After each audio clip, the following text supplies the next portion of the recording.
My name is Mary Lagarde, and I'm the Executive Director of the Minneapolis American Indian Center.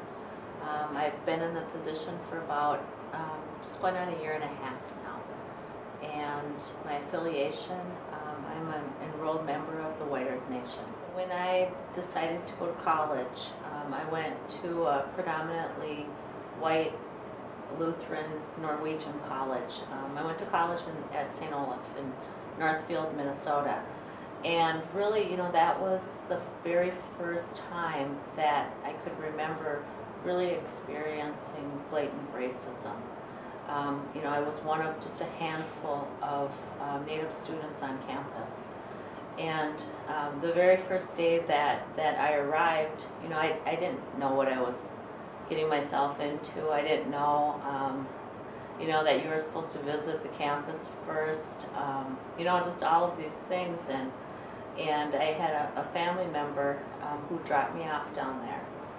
And I went into the dorm room and set up, what little I had, set up the room.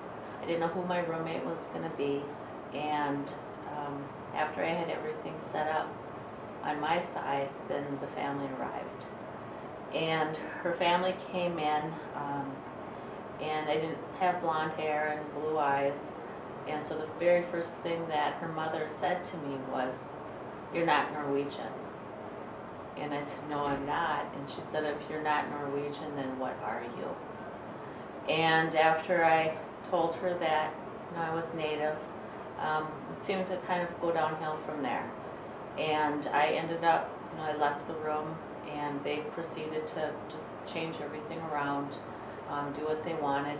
So that really was like my first encounter with racism. There are a few other incidences that really happened on the campus. From professors, other students. It was a time though that I really learned about who I was as an individual, and really where my heart was.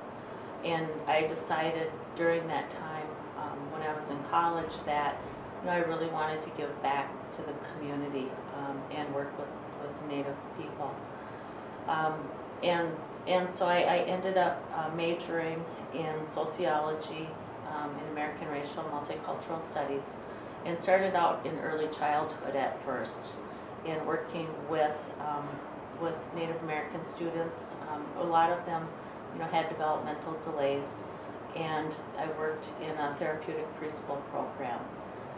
From there, I opened and developed a preschool program for the children at Little Earth of United Tribes, and the kids called it the Office School. So I started out there with a half-day program, some family support services, and ended up opening the Little Earth Neighborhood Early Learning Center, which is still there. The program that I started is called the Four Directions Family Center. That program is still there. And that was when we had started doing Ojibwe language immersion. So it was kind of the first step here, really in the community for language revitalization. So after that, after my experience in early childhood, I really enjoyed writing grants and started working directly for Little Earth of United Tribes and doing the development there, and became the executive vice president doing the development work at Little Earth until I left there, and ended up here at the Minneapolis American Indian Center as the grant writer. And so that's, I've been here for a few years doing that, doing the grant writing. And when the position opened up for executive director, I had applied for the position, and so this is where I'm at now. So it's really, I think that I got here by, it's been a lot of work, and just a lot of different experiences that I've had, and really have worked within this community of South Minneapolis for, let me see, since 1994, really, and it's 2014, so it's at 20 years. Yeah. Yeah, so I've really been working in the same community for 20 years. I've seen the preschool kids that I worked with, I've seen them grow up, and they still recognize me, and they come into the Indian Center, and it's nice to see them and their families. I have two daughters, and my oldest daughter is a junior now at the University of Minnesota-Morris. She's an environmental science major, and throughout junior high and throughout high school, even younger than that, I've always just had that expectation, of my kids, that you're going to graduate from high school, that higher education is really important for them, and to achieve that. And she must have listened to me, and she has gone off to college. I encourage the youth to go out and to explore those opportunities, and really to get out of this inner city area and explore other places.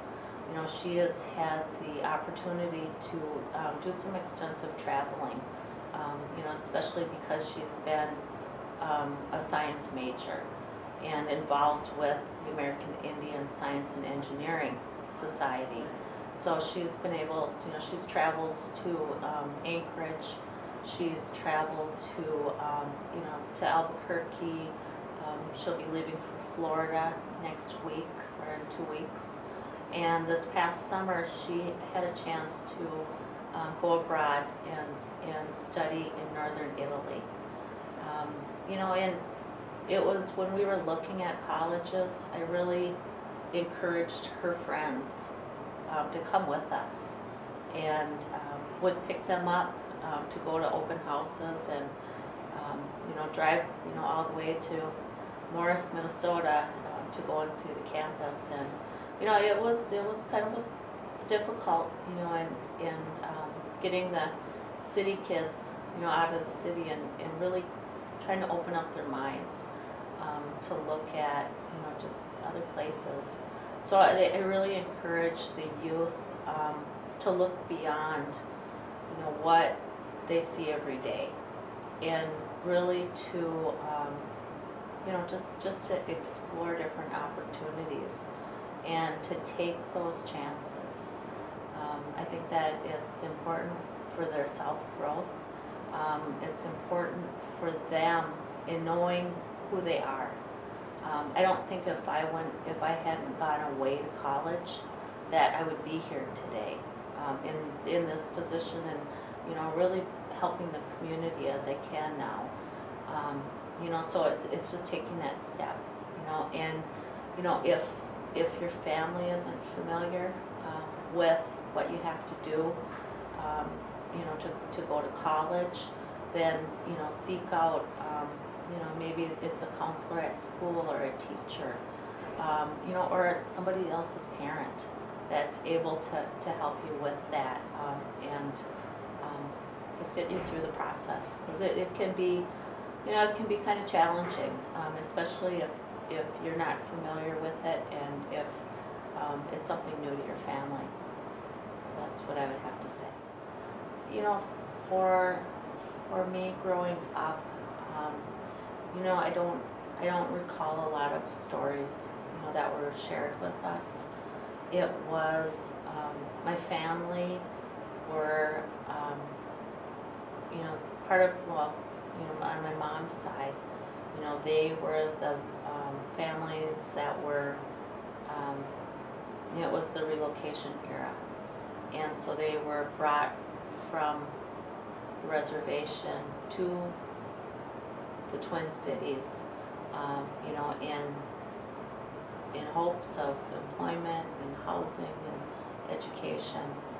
And when my grandmother and grandfather got here with their small kids, there was no housing for them.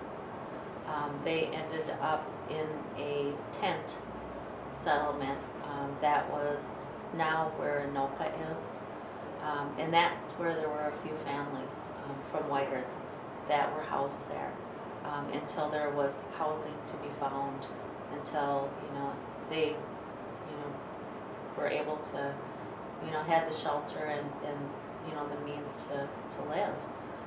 That's where they were. And so it's kind of been, that coupled with, the fact that my grandmother, who was, she is 89 now, she herself as a very young child was taken from her family and brought to boarding school.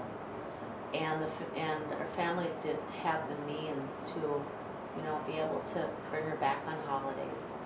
They didn't have the money for that. They didn't have the money, to send her things for the holidays. And, she spent many of her years in boarding school. And so when she came back from the boarding school back to her home, it was a very different life. And it's something that she doesn't like to talk about. But since then, my grandmother really hasn't been able to pass down, the traditions, that, other stories, people may hear other stories, from their grandparents, but my grandmother doesn't have that. She lost a lot of the language when she was taken away. She was, just very, I don't know, even to this day, she's a very quiet woman. And, just doesn't really share that with us. Every once in a while, we'll get something, from her. And, it's just something that she doesn't freely talk about. It's almost been like a disconnect with culture. Mm-hmm. And, we've all really kind of struggled to, to learn ourselves. And, I didn't get my name until, I was in my 30s, before I went through that. And, someone had to help me along that process. And it wasn't one of my family members, because they didn't know what the process was.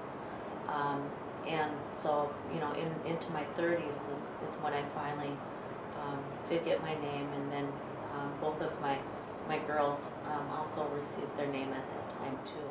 Oh, my name is Madwaya Neiman, and it means what you hear when the wind is blowing.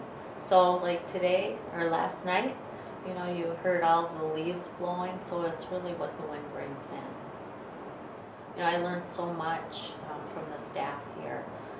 They have really shared a lot of, the teachings. And even today there's